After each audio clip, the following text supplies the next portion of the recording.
할렐루야. 감사합니다. 오면서 푸르러지는 들녘을 바라보면서 문득 옛날 우리 선조들 생각이 났습니다. 120년 전에 전주성을 함락했던 동학 농민군은 이 세상에 억압받는 사람이 없는, 차별이 없는 사민 평등의 세상, 그리고 외세에 짓밟히는 조선 강토의 자주 독립,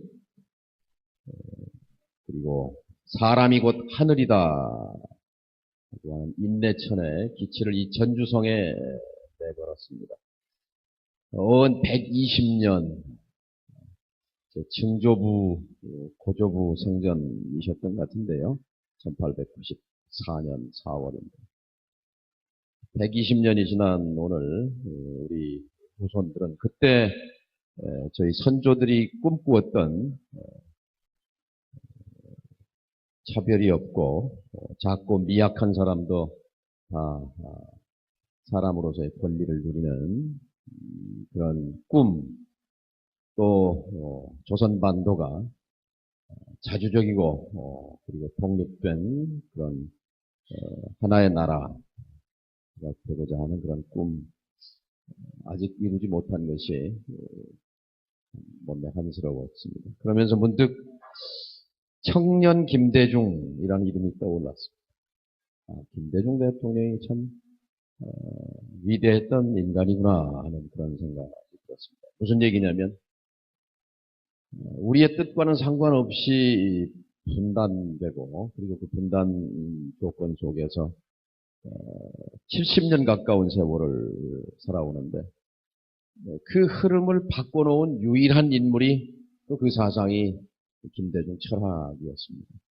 오늘 말씀드리고자 하는 이 최근에 현안 개성공단과 9.19라는 것도 바로 분단을 넘고자 하는, 그러나 역시 우리 국민이 또 그분에게 국민의 정부, 또 이어서 참여정부 10년 민주정부를 허락했기 때문에 대결과 대립의 역사를 화해와 협력의 역사로 10년 바꿔봤어요. 70년 역사에서 10년 동안 우리는 증오의 시대가 아니라 용서와 그리고 포용의 시대 10년을 경험했습니다. 그 상징이 개성공단이요 9.19라고 합니다. 그런데 이 두 가지 다 지금 이제 풍전풍화 입장에서 있습니다.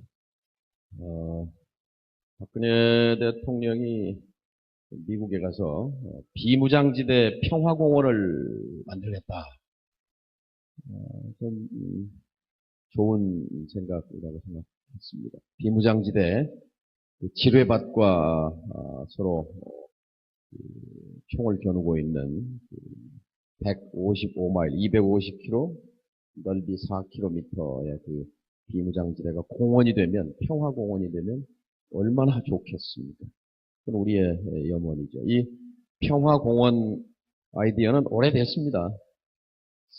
한 가지 좀 서운한 게, 빠져있는 게, 그 평화공원이 되려면 먼저 개성공단을 다시 돌리겠다는 그 의지가 있어야, 이게 돌아가야 그 다음에 평화공원이고 뭐고 가는 거지.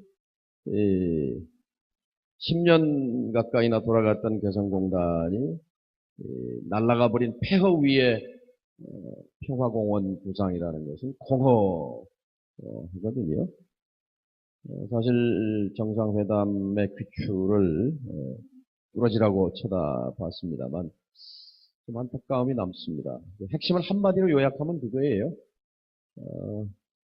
한미 동맹을 강화해서 북한의 도발 이런 거는 강력히 대처하겠다, 억제하겠다 하는 한 맥락이 있고, 또 하나는 그러나 대화의 문은 열어두겠다 이렇게 말했는데, 여기 하나 빠져 있는 게 보다 선제적으로 구체적으로 내가 뭘 어떻게 하겠다고 하는 제안을 구체적으로 제시하고 미국과 협의를 해낸 그런 내용이 좀 없어서, 왜냐하면 한미 정상회담이라는 건 앞으로 5년 동안 2013년에서 2017년까지 한국의 대북 정책, 미국의 대북 정책의 뼈대를 사실 그리는 그런 과정이기 때문에 아쉬움이 좀 있습니다. 그러나 이 정부가 들어와서 한반도 신뢰 프로세스는 뭐 과정이란 말일 테니까 한반도 신뢰 과정, 그중에서 제일 중요한 단어는 신뢰라는 말입니다. 신뢰에 이제 방점이 찍혀 있는데, 그건 정말 한반도 지금 남북 상황에서 제일 핵심적인 요소입니다. 왜냐하면 신뢰가 무너져 있기 때문에. 그리고 아까 말씀드린 민주정부 10년 동안에 애를 써서 땀 흘려서 건설하고자 했던 것이 신뢰였습니다. 신뢰.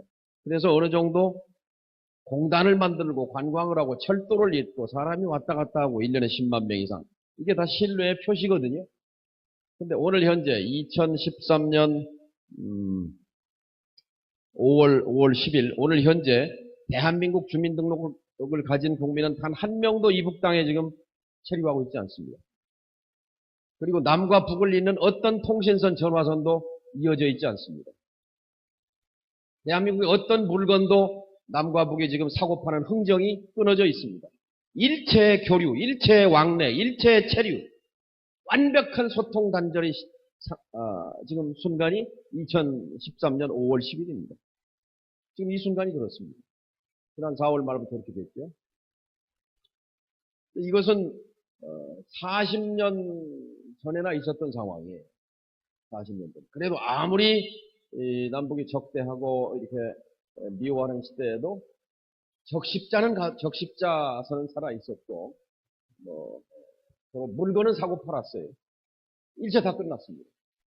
어떻게 이렇게 절벽의 시대로 끌고 갈 수 있는가 하면, 저는 긍정적으로 보면 아직 하나님의 연단이 끝나지 않았다.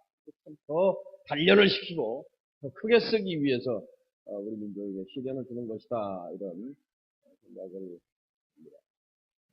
그러나 길이 없는 것은 아닙니다. 이제 박 대통령도 얘기한 한반도에서 신뢰를 만들어 보고자 한다 하는 본인의 구상이 있을 것이고, 그 다음에 개성공단 문제는 이번에 우리 국민 중에 제가 지역에 다니면서 이런 강연을 합니다만, 열의 9명이 그렇게 큰 공업단지가 이북 땅에 있었더냐라고 10명의 9명은 처음 알았다고 하는 분이 많습니다. 역설적으로 이런 남북 긴장 상황 속에서 개성공단의 가치가 새삼 국민들에게 알려지는 역설도 있고 합니다. 세 가지 가치가 있죠. 하나는 경제적 가치, 군사적 가치, 미래적 가치입니다. 경제적이라는 건 금방 말씀처럼 100개가 넘는 123개의 공장인데요. 30만 평에 지금 거기서 옷도 생산하고 구두도 만들고 자동차 부품도 만들고 무슨 화장품 그릇도 만들고 이런 것들을 하는데, 거기에 5만 명이 넘는 5만 3천 명의 이제 북한 노동자가 일하고, 남쪽에는 거기에 물건을 1차, 2차 이렇게 원단, 원자재, 부자재 이런 걸 대는 하청업체가 약 6천 개 업체가 이렇게 일하는 그런 경제적 측면이 있고, 군사적으로는 거기가 북한 땅이잖아요. 북한 땅인데 북한 땅을 남쪽 기업들에게 내줬는데, 그게 북한에게는 군사적으로 굉장히 예민한 지역입니다. 이 사업을 처음 추진한 것은 민간이었습니다. 현대 정주영 회장과 김정일 위원장이 만나서 이제 처음에 현대는 해주를 희망했어요. 근데 해주는 북한의 해군 사령부가 있어서 허락할 수가 없고, 그래서 이제 개성이 어떠냐고 개성을 제안했어요. 김정일 위원장이. 그때 이 정주영 회장이 마음속으로 깜짝 놀랐다고 했습니다. 왜 깜짝 놀라죠? 자기는 민간 경제인 신분이지만 개성 그러면 거기는 휴전선도 있고 군사적으로 굉장히 중요한 지역인데 개성을 내준다? 그럴 수 있을까 이렇게 생각을 했다는 거죠. 그리고 이제 몇 달 뒤에 그림, 설계도를 만들어서 이제 설명을 했습니다. 경상남도 창원을 모델로 해서 1차, 2차, 3차, 3단 계획을 펴서 1차 100만 평, 2차 200만 평, 500만 평, 800만 평에다가 공장을 집어넣고 처음에는 그 섬유 봉제라든지 임가공, 노동 집약적인 산업을 집어넣었지만 나중에는 기술 집약적인 반도체라든지 뭐 자동차 공장이라든지 이런 것도 들어갈 수 있는 그런 공단이 되는데 이 공단은 중국이나 베트남의 어떤 공단보다도 더 첨단의 세계적인 모델 공단이 될 것입니다. 이렇게 이제 설명을 했습니다. 거기에 대해서 김정일 북한 지도자는 굉장히 이제 감동을 받은 거예요. 세계적인 공단이 개성에 들어선다. 세계적인 공단. 그리고 이제 공단이 시작돼서 몇 년 지난 뒤에 남북 정상회담이 열렸습니다. 노무현 대통령에게 김정일 위원장이 이렇게 퍼붓습니다. 세계적인 공단을 만들다고 했는데 이게 뭡니까? 세계적인 공단을 만든다고 했는데 2천만 평 공단을 만든다고 했는데 그 중에 말하자면 지금 30만 평이면 이 어떻게 표현해야 될까요? 그 2천만 평 중에서 2천만 평을 60분지 1입니다. 60분지 1. 가령 한뭐 2천만 평 중에 30만 평이라고 한다면 60분지 1이에요. 60몇 분지 1인데 그러니까 60분지 1이면 한 2% 정도 되는 거죠. 2%. 100으로 치면 한 2%. 그리고 당시에 이제 김정일 위원장 머릿속에는 뭐가 있었냐면 정주영 회장이 이렇게 말했어요. 자, 인구 50만 규모의 공업도시가 개성에 건설되려면 여기에 공장에서 일하는 사람만 한 35만 명이 필요하다. 그런데 개성시나 장풍군이나 태풍군이나 인구를 다 합쳐도 인구가 30만도 안 되는 거예요. 그러니까 공장에 들어갈 사람이 부족하잖아요. 이 노동력 부족이 문제입니다. 이걸 어떻게 해결할 수 있겠습니까? 그랬더니 김 위원장이 이제 그때 한 대답이 잠시 멈칫하더니 이거 몇 년 걸립니까? 그 설계에서 완공까지 8년 정도 잡으면 된다 그랬어요. 8년 걸린다고요? 그렇다면 이제 2000년 정상회담 직후입니다. 8년이면 6.15 남북 이제 합의도 했고 그러니까 8년이면 남북 관계도 많이 발전할 것이고 또 현재 남과 북에 군대 숫자가 너무 많지 않습니까? 그 단계가 되면 북한 군대, 인민군 군대 30만 명의 옷을 벗겨서 군복을 벗겨서 공장에 집어넣겠소. 그게 이제 김 위원장의 답변이었습니다. 그 현실화 여부는 차치하고 북한 최고 지도자의 머릿속에 그런 발상이 들어있다는 것. 그것이 바로 아까 말씀한 청년 김대중의 그 4대국 보장론으로부터 또 그 다음에 3단계 통일론으로까지 쭉 우리 민족을 증오와 적대로부터 용서와 화해로 이끌면서 꿈꿨던 아니 서로 총을 겨누던 군인들이 군복을 벗고 공장으로 들어가는 그래서 개성에 건설된 공장이 세계 첨단의 그런 공장. 실제 지금 아까 2천만 평 중에 이제 30만 평이라고 말씀드렸는데 이게 2천만 평 그대로 다 완성이 되면 북한 경제 전체의 5배에 달합니다. 그 규모가 북한 경제 전체의 5배 규모나 됩니다. 그러니까 이건 북한 경제 자체보다도 한 배, 2배가 아니라 현재도 북한이 굉장히 커요, 덩치가. 작년에 여기 이제 하나 착시 현상이 착시가 아니라 좀 이제 그 언론에서 얘기하지 않고 있는 부분이 작년에 그 30만 평에서 생산한 그 물자들이 5천억 어치를 생산했다고 그럽니다. 그러니까 어떤 분들은 5천억 원? 뭐 별거 아니구만 이렇게 말하는데 사실은 5천억 원이라는 건 왜 무슨 5천억 원이냐면 개성공단은 이제 그 남쪽에서 다 그 원자재, 부자재, 양복으로 치면 뭐 원단, 단추, 실 뭐 이런 걸 다 가져가잖아요.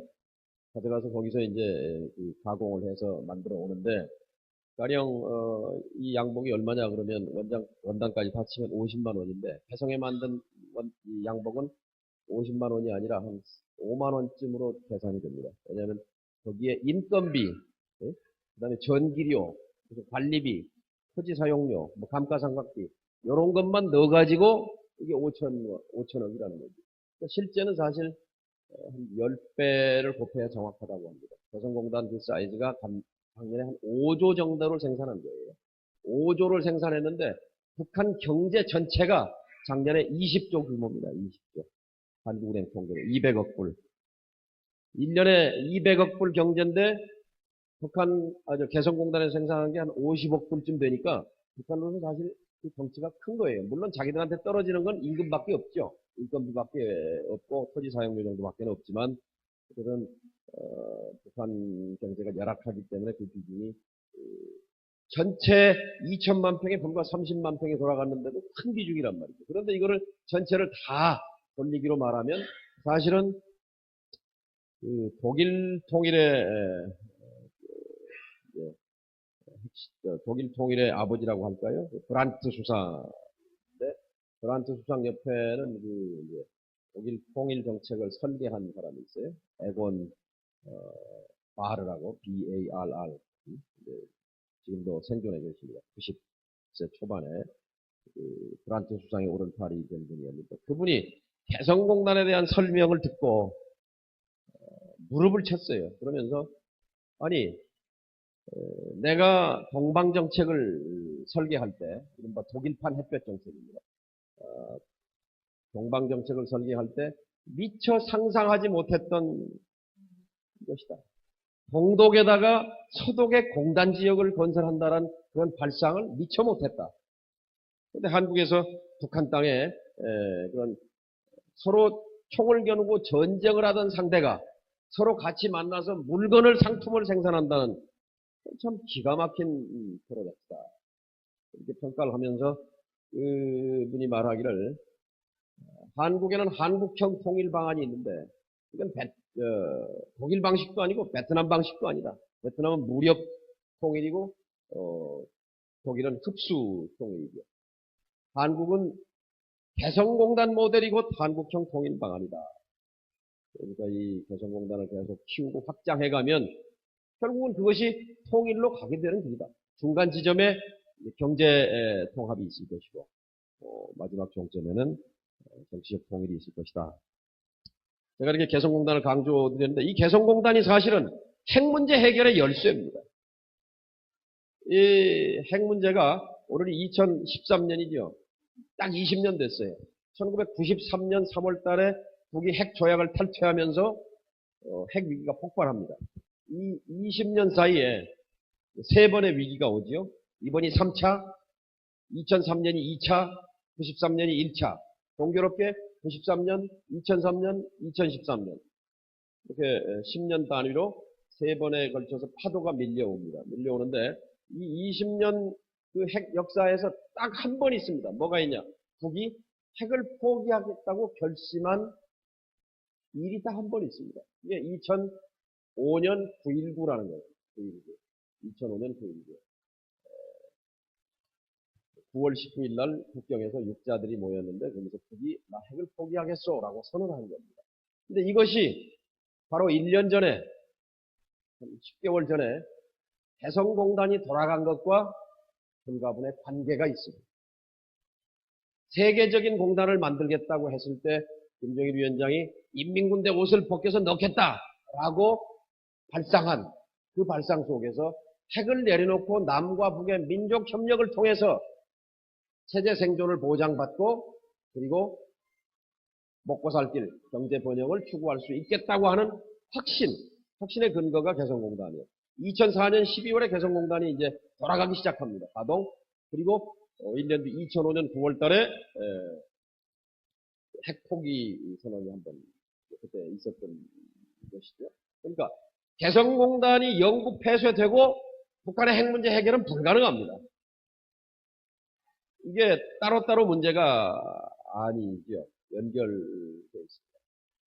근데 이제 이번에 사실 좀 그 한미 정상회담에서 미국 측의 그 태도를 좀 잘 볼 필요가 있습니다. 미국은 우리의 동맹국이고 우방이고 또 한미 동맹 속에서 우리가 좀 시장 경제와 민주주의를 꽃피웠다는 점을 평가하지만 그걸 자랑스럽게 생각합니다만 그러나 이 핵 문제를 놓고 보면 지난 20년 동안 한쪽 당사자인 북한이고 또 한쪽에 미국이 있었는데 결과적으로 20년 왔는데 실패했어요. 뭐가 실패했냐? 20년 전에는 북이 보잘 것이 없었어요. 핵과 관련해서. 핵 위기는 터졌지만 그 핵심은 뭐였냐면 북한이 핵무기를 만들 수 있는 핵물질 플루토늄을 일부 숨겨놓았다. 이게 몇백 그램인지 이게 뭔가 좀 석연치 않다. 이걸 조사해야 되겠다. 이 공방이 93년의 핵위기입니다. 그런데 2013년 오늘은 뭐냐면 이미 핵실험을 1차, 2차, 3차 핵실험도 해버렸죠. 이미 그것을 운반할 수 있는 운반수단 로켓을 한 번, 두 번, 세 번, 네 번 쏘아가지고 마침내 인공위성 궤도를 올려놓았죠. 성공했죠. 그 다음에 플루토늄만이 아닌 그보다 훨씬 핵폭탄 제조가 쉽고 감시 추적이 어려운 우라늄 농축을 해서 이미 핵물질을 계속 이 시간에도 만들어내고 있죠. 그러면 20년 사이에 20년 전에는 별게 아니었는데 20년이 지난 오늘 엄청나게 질과 양에 있어서 그 위험성이 커져버렸단 말이죠. 결국 정책은 실패한 겁니다. 근데 이 20년 사이에 써본 정책이 세 가지가 있습니다. 하나는 군사적 공격을 포함해서 압박과 봉쇄. 또 하나는 그냥 애따 모르겠다. 내 방치해놓는 거. 또 하나는 대화와 협상. 세 가지였습니다. 이 세 가지였는데 20년 사이에 이 군사적 공격 이것은 93년, 94년에 그때 검토가 됐어요. 대학관에서. 근데 그 당시에 이제 군 지도자들하고 클린턴 대통령 때인데 자 영변의 시설을 공격한다, 폭격한다. 그러면 사실 전면적으로 옮겨붙게 되죠. 그렇게 되면 미군 2만 5천만, 한국군 5만, 그리고 한국의 민간인 100만 명이 사망할 것이다. 그런 보고서가 있었습니다. 결국 이게 채택할 수 없다. 그러니까 그게 안 된 거죠. 그리고 카터 대통령이 평양에 특사로 가고 이제 협상 국면으로 바뀐 겁니다. 그래서 그때 이미 심각하게 검토돼서 폐기됐던 아니기 때문에 군사 공격은 불가능하다라는 거죠. 또 우리는 어떤 경우에도 우리가 전쟁을 용납할 수 없습니다. 그것은 설사 누가 전쟁을 하고 싶어 해도 우리 국민 모두가 일어서서 그걸 막아야 되는 거예요. 절대로 용납할 수 없는 것이 이 전쟁입니다. 그러니까 지금 한반도 문제와 관련해서 세 가지 대원칙이 있습니다. 하나는 우리 국민들이 공감하는 첫 번째가 어떤 경우에도 전쟁은 용납할 수 없다는 것. 두 번째, 한반도에서 어떤 경우에도 핵무기는 용납될 수 없다는 것. 두 번째. 그리고 또 이 문제를 해결하는 대원칙으로서 평화적으로 이걸 해결해야 한다는 세 번째 원칙이 이제 국민 공감이 있는 것이고 또 우리가 그 한계 그 대원칙 속에서 이제 문제를 풀어가야 되는 거죠. 그래서 이 세 가지 접근법, 군사적인 접근은 안 되니까 대신 이제 폭격 대신 제재, 압박, 강경 정책이죠. 채찍입니다. 채찍을 들고 압박하거나 봉쇄하거나. 그게 이제 주로 부시 대통령 8년 기간 중에 대부분은 그렇게 했습니다. 그 증거가 이제 그게 2000년에서 2008년 언제까지인데 그 악의 축이니 폭정의 전초기지니 정권 교체니 북한의 체제 교체니 이런 말들이 상징하는 시기였죠. 그리고 두 번째, 그냥 냅두는 것, 무시와 방치. 이거는 오바마 대통령 지난 4년이 그겁니다. 이거를 공식적으로는 전략적 인내 정책이다 이렇게 포장했습니다. 전략적으로 인내하는 거다, 참는 거다라는 거죠. 전략적 인내 정책이다. 근데 사실은 그냥 무시하고 방치해 놓는 거예요. 그냥 한국이 알아서 해라 이렇게 놔둔 거예요. 그 4년. 그런데 이 무시와 방치 기간 동안에 북은 아주 신이 날 정도로 핵 능력 증강을 향해서 질주해 버렸습니다. 이 기간 동안에. 그건 실패했어요. 그래서 얼마 전에 4월 달에 이제 한참 전쟁 위기가 고조될 때 미국 국무장관이 서울에 왔잖아요. 북경에 갔어요. 도쿄에 갔어요. 결국 미국에 가서 뭐라고 그랬냐면, 자, 이제 오바마 대통령 2기 정부의 대북 정책은 전략적 비인내다 이렇게 말했어요. 비인내다. 이제 팔을 걷어붙여야 되겠다 이제 이런 얘기죠. 그러면서 한 얘기가 우리는 9.19를 이행할 준비가 돼 있다 이렇게 말했어요. 9.19를 꺼낸 겁니다. 2005년 9.19 그때는 남북한 미국, 중국, 러시아, 일본 6자가 모여서 거기서 북한이 딱 선언해요. 우리는 갖고 있는 핵무기와 핵 프로그램을 다 포기하겠습니다 이렇게 선언하고 대가가 있죠. 미국은 북한과 수교해주고 국교를 맺어주고 또 하나 6.25 때 맺어진 정전협정, 휴전협정. 휴전협정이 언제죠? 57년이요? 어떻게 잘 기억하세요? 다른 사람 몰라도 저는 이걸 평생 잊어버릴 수가 없어요. 제 생일날이니까요. 그 정전협정을 평화협정으로 바꾸는 논의를 시작한다. 하는 걸 얻었어요. 북의 주장이었거든요. 그 두 개를 얻고 경제 지원 세 가지를 얻고 핵 포기하겠어. 라고 했던 거죠. 그리고 그 뒤에 우여곡절은 있지만 어쨌든 북은 그 틀, 9.19 틀 속에서 영변에 있는 그 원자로 여러 시설이 있는데 그 냉각기라고 있어요. 원통형으로 이렇게 원자력 발전소에 있는 이거를 그 서양 텔레비 기자들을 불러놓고 폭발을 합니다. 아 이제 우리 이제 폭파한다. 그래서 실제 영변에 있는 원자력 발전소는 스톱됩니다. 그리고 미국은 대신 이제 북한을 테러리스트 국가에서 빼줍니다.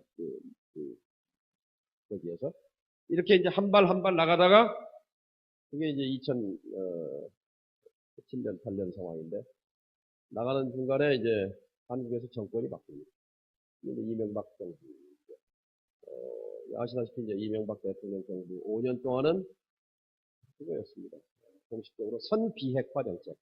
비핵 개방 3천이다. 뭐냐? 북이 일단 먼저 핵을 내려놔라. 그럼 우리가 도와주마. 말은 그렇게 했지만 그건 사실 이제 속내는 북한 붕괴론에 입각해 있습니다. 북은 곧 망한다. 북은 곧 자빠지게 돼 있다. 여기와 협상하고 대화하고 도와줄 필요가 없다라는 그런 생각이 깔려 있었던 5년이었습니다. 그 오바마 정부 1기 4년의 무시 방치 정책과 이명박 대통령 정부의 대북 강경 정책이 맞물리면서 지난 5년 동안 오히려 북은 핵 능력 강화에 시간과 공간을 벌면서 엄청난 핵 능력을 갖춰버린 거예요. 이렇게 돼버렸어요. 이제 급하니까 미국은 지금 이번에 우리 장관이 전략적 비인내다. 무시 방치가 아니라 팔을 걷어붙여야 되겠다. 9.19로 돌아와라. 양자든 육자든 대화하자. 여기까지 말했는데 그래서 여기서 이제 이거를 바탕으로 사실은 박근혜 대통령이 한국 대통령이 가서 미국을 자 핵 문제를 해결하기 위해서 자, 6자 미국, 중국, 일본, 러시아, 남북한 6자가 9.19를 이제 합의했었는데 그거를 그게 5년 동안 죽어 있었어요. 이명박 정부 5년 동안 한 번도 회의가 열리지 않았어요. 아예 6자가 떠내려가 버렸어요. 근데 지금 미국은 6자로 돌아가자 그러는데 6자로 지금 5년 동안 안 열렸는데 당장 갈 수가 없잖아요. 그럼 결국 방법은 하나밖에 없습니다. 뭐냐? 북은 지금 뭐라고 말합니까? 아, 우리는 핵 보유했다 이미. 헌법에다가 북한은 핵 보유국이다 이렇게 박았어요. 노동당 규약에다가 집어넣고 그리고 당 대회 해가지고 우리의 국가 목표는 핵무력 증진과 경제건설 병진 노선이다. 이렇게 나가고 있는 거예요. 그런데 그냥 거기서 핵 포기선을 했던 육자로 돌아가자 그러면 그냥 옵니까? 안 오잖아요. 한국이 이제 북한은 그런 입장, 미국은 금방 얘기대로 9.19로 돌아가자 하는 입장. 이 사이에서 한국이 이제 자 핵전쟁이 나면 다 죽는 사람은 우리인데 우리가 당사자인데 북이 핵을 가지면 되겠는가? 또 전쟁을 해서는 안 되고 그럼 뭐냐? 남아와 협상인데 우리의 안은 이런 거다 하고 안을 가지고 가서 오바마 대통령에게 설명하고 내가 앞장설 테니 같이 힘을 합쳐서 그러더구나 또 중국이 움직이잖아요. 중국의 육자회담의 수석 대표였던 사람이 우다웨이라는 사람인데 4월 달에 미국 갔었죠. 미국과 중국이 이제 상대국 둘이 머리를 맞댄 거예요. 북한 핵 문제는 어떻게 할 건가. 이 사람이 돌아왔어요. 중국이 지금 이제 북한에 들어가려고 하는데 북한이 지금 문을 안 열어줘요. 중국 가서 좀 만나겠다 하는 중인데 아마 가겠죠. 미국과 중국이 움직이고 또 한국 대통령이 워싱턴에 가서 한국과 미국이 동맹으로서 또 북한 핵 문제에 대해서 머리를 맞댔으면 이런 전체적인 상황을 종합해서 김대중 대통령 같았으면 또 저 같았으면 제안을 하지요. 자, 이렇게 풀어갑시다 해서 한미 간의 조율을 해낼 것을 기대했습니다. 기대했는데 정상회담의 결과는 사실 이명박 대통령 때나 박근혜 대통령 때나 차이가 없습니다. 현재로서는. 말하자면 북한이 순순히 말을 잘 들으면 도와주겠지만 그렇지 않으면 보물도 없다. 뭐 하는 그런 식의 이제 이른바 싸움이라고 할까요? 어떻게 보면 지난번에 개성공단 북쪽에서 노동자들을 철수하고 이렇게 되니까 4월 20일이죠, 5일인가? 자, 내일 아침까지 대답 안 하면 우리 중대 조치한다? 이렇게 해서 그 다음날 철수시켰죠? 그래서 아마 일부 국민 또 많은 사람들이 참 속 시원하다 이렇게 느낀 사람들이 많이 있습니다. 실제 개성공단 문제는 북이 1차 책임이 있고 북한의 노동자 철수 조치는 패착입니다. 이건 건들지 말았어야 돼요.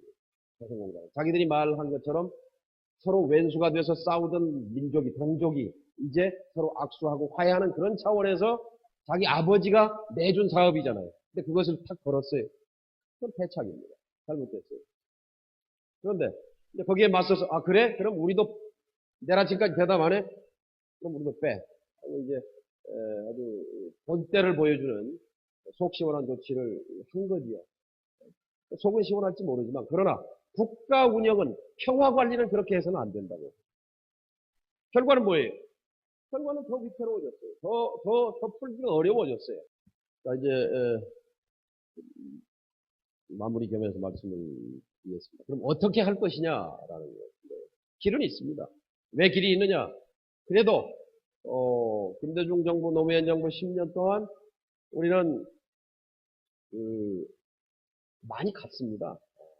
어려운 속에서도 그때는 지금처럼 오바마 정부처럼 자 대화하자 적국의 수장과도 대화를 통해서 문제를 풀겠다는 그런 대통령이 아니라 부시 정부, 부시 대통령 8년은 이 한국의 김대중 대통령이나 노무현 대통령과는 철학이 다른 한국과 미국이 부딪혔습니다. 그 입장이 부딪히는 속에서도 어쨌든 개성공단을 만들었고 그러니까 개성공단을 제가 그 통일부 장관으로 가서 그 공장을 지으려고 보니까 터는 이제 잠깐 왔는데 미국이 반대했어요. 핵 위기가 2003년에 핵 위기가 발생했는데 제가 2004년에 갔으니까요. 공장을 짓는 거는 좀 나중에 해라 이런 입장이었어요. 핵 문제부터 해결하고 그래서 이제 미국에 가서 미국을 설득하고 그렇게 해서 이제 개성공단을 짓고 또 금강산은 이제 2000년부터 시작해서 200만 명이 여기 혹시 금강산 다녀오신 목사님도 계시죠? 예. 지난 5년 동안 한 사람도 못 갔지 않습니까? 사실 5년이라는 게 엄청난 시간인 게 5년 전에는 대만이 우리보다 뒤쳐져 있었습니다. 무슨 얘기냐면 대만과 중국 사이에는 으르렁거리면서 개성공단도 없었고 금강산 관광도 없었고 철도 연결도 무슨 페리 연결도 없었고 대만과 중국 관계가 보다 민주정부 10년에서 남북 관계가 훨씬 앞으로 더 나갔어요. 그런데 5년 전에 한국에서는 이명박 정부, 대만에서는 마영구, 마잉쥐라는总统정부가 들어서서 세 가지 원칙을 내세웠습니다. 그 중에 하나가 중요한 것이 정치와 경제를 분리한다는 정경분리의 원칙을 내세웁니다. 그리고 통일이니 독립이니 하는 그런 얘기를 앞세울 것이 아니라 실질적으로 관계를 개선해가자. 그 다음 세 번째가 서로 무력 침공이니 무력 시위니 이런 서로를 위협하는 것은 일체 말자 하는 이 세 가지 원칙을 가지고 5년 만에 어떻게 됐느냐. 2천만 대만 인구 중에 1년에 500만 명씩 본토에 왔다 갔다 합니다. 그 다음에 중국에서 또 대만에 한 200만 명 하고, 그 다음에 뭐 투자하고, 편지 쓰고, 왔다 갔다 하고. 특히 인구의 10분지 1, 지난 5년 사이에 200만 명이 대만 사람 10명 중에 1명이 중국 본토에 영주권을 얻어가지고 집을 짓거나 별장을 짓거나 자기 고향에서 와갔습니다. 5년 사이에 일어난 변화입니다. 5년 사이에. 우리는 10년 걸려서 어렵게 개성공단 만들고 금강산하고 이제 철도 놓고 자 철도를 가지고 철도를 이어서 선생님 전주역에 몇 년 근무하셨어요? 33년. 전주역에서 정말 파리행 기차표를 사서 저 평양역 거쳐서 신의주로 시베리아 철도로 갈 수 있는 시대. 사실 2007년 10월 4일 정상회담 합의문 중에 들어 있습니다. 2007년에. 그 다음 해 북경 올림픽에 남북이 공동 의원단을 기차로 서울에서 출발해서 평양역 거쳐서 북경까지 갔다 돌아오자. 정상 간의 합의 약속해서 이미 철도는 이어져 있고 북한 철도가 느리긴 하지만 근데 지금 그건 꿈 같은 시대 얘기가 되어버렸죠. 대만 얘기를 잠깐 말씀드렸습니다만 정치가 우선이다 하는 말. 정치가 미워도 결국 좋은 정치는 민족의 분단의 고통을 해소하는 데 기여하는 반면 나쁜 정치는 결국 분단의 고통을 배가하고 전쟁의 위협으로 사람을 몰아넣고 그것이 지난 5년의 경우이고 자 그러면 이제 어떻게 할 거냐는 어떻게 되는데 우선 첫째 박근혜 대통령이 외교안보 팀들이 다 비슷한 생각을 가진 사람들이에요. 그러니까 지난번에도 중대 조치한다고 회의를 해서 모인 면면을 보니까 뭐 국방장관이든 통일부 장관이든 외교부 장관이든 뭐 국정원장이든 이런 분들이 북한을 안다고 말할 수 있는 사람이 없고 북한을 가서 협상해 본 사람이 없고 딱 한 사람이 있어요. 북한에 가보고 가서 대화를 해본 사람이 누구냐? 박근혜 대통령이 본인이 2002년에 평양에 가서 김정일 위원장을 한 시간 만난 적이 있어요. 그 본인들의 최고 참모들인데 다 생각이 비슷한 사람들이에요. 그리고 이제 학자들은 집단 사고의 위험이라고 말합니다. 생각이 같은 사람들끼리 모여가지고 그렇지 그래 그 말이 맞지 네 말이 맞지 내 말이 맞지 그러면 이제 정책을 엉터리로 결정할 가능성이 많아요. 집단 사고의 위험에 빠져 있을 가능성이 있다라는 겁니다. 그래서 첫 번째 귀를 열어야 합니다.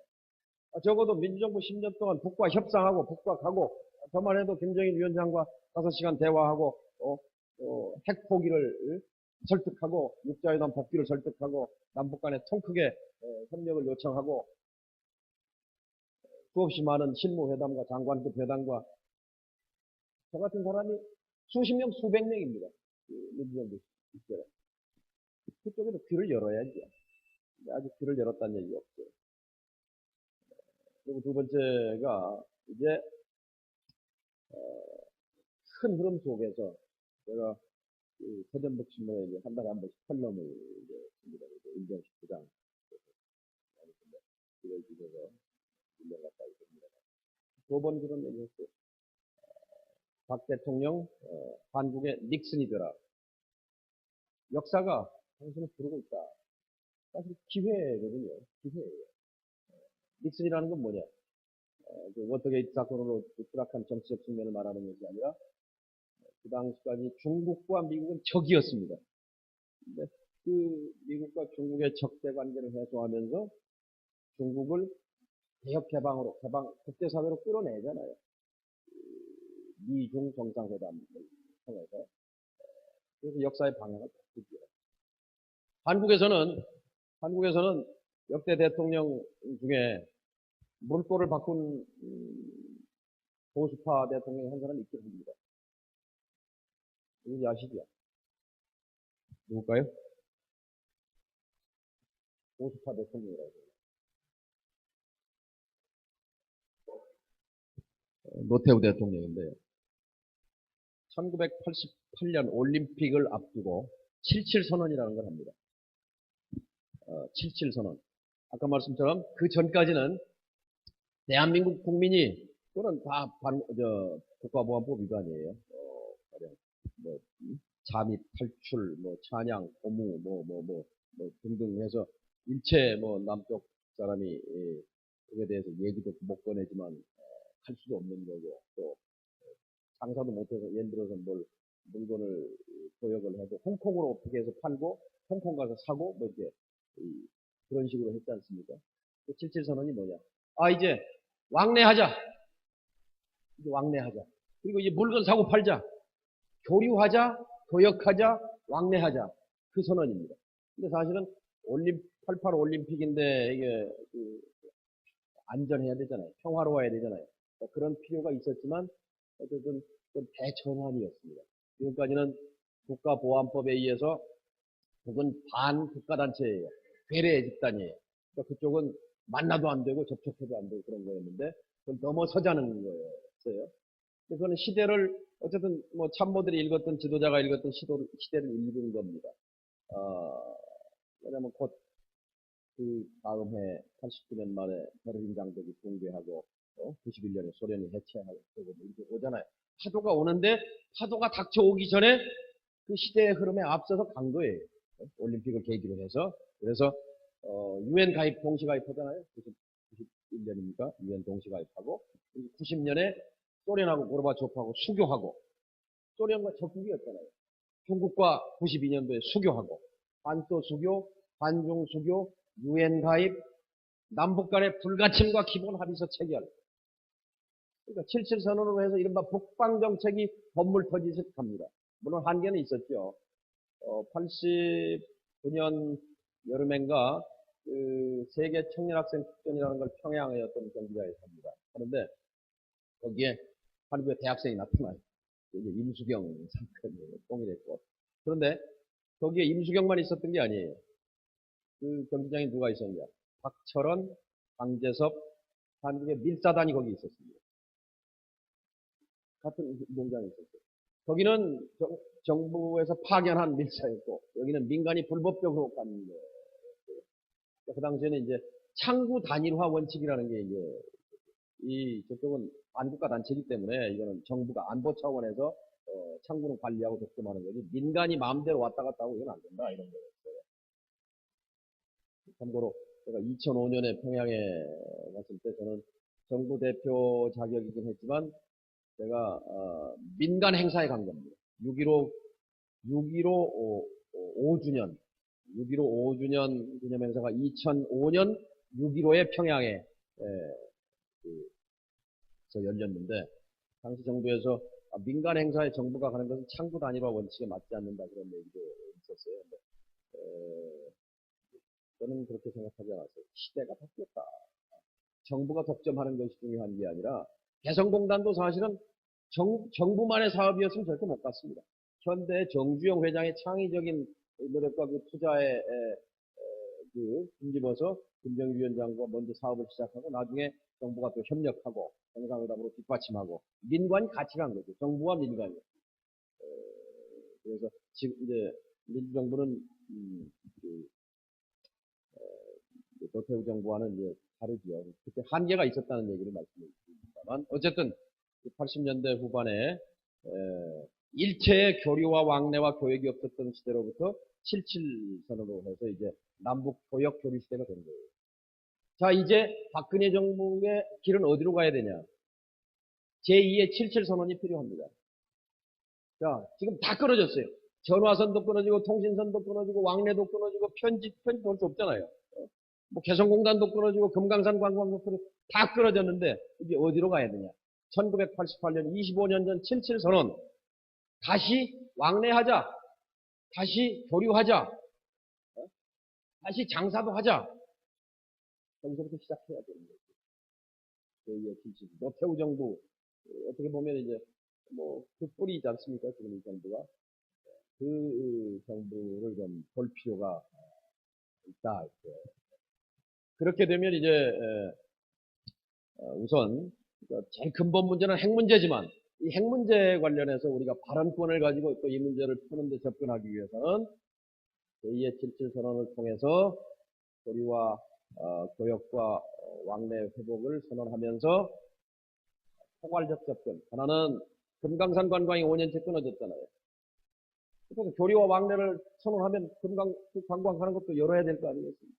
또 개성공단 끊어져 있는데 다시 또 이어야 할 거 아닙니까? 그 두 가지를 우선 한 보따리에 넣어서 같이 대화하자. 이렇게 그런 방향에서 지도자의 의지에 달린 문제인데 길은 있다고 생각이 듭니다. 근데 이 상황을 이렇게 단절된 모든 일체의 왕래와 소통이 끊어진 상황을 계속 끌고 가면 우리 국민은 계속 군대 보낸 부모의 심정은 계속 아슬아슬할 것이고 그래서 무슨 우발적인 무슨 도발이나 뭐 이런 게 생기면 연평도 때 얼마나 가슴 쓸어내리고 놀랐습니다. 그것처럼 불안정한 평화가 되는 것이죠. 그런 길을 택할 것이냐 아니면 정말 한국의 닉슨이 되는 마지막으로 말씀드리면 지금 지난 60년 분단 속에서 어떤 세계사적인 전환이 일어나느냐.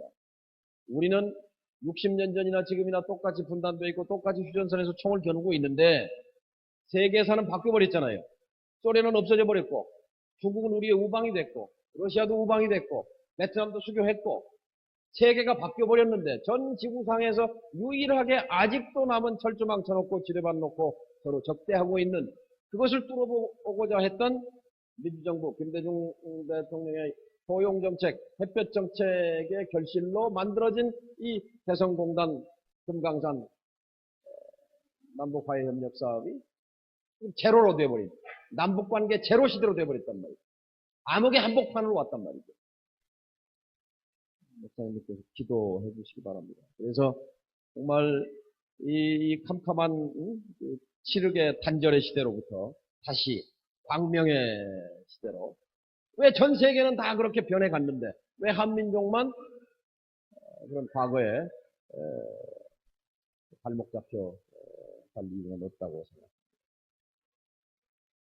감사합니다. 고맙습니다.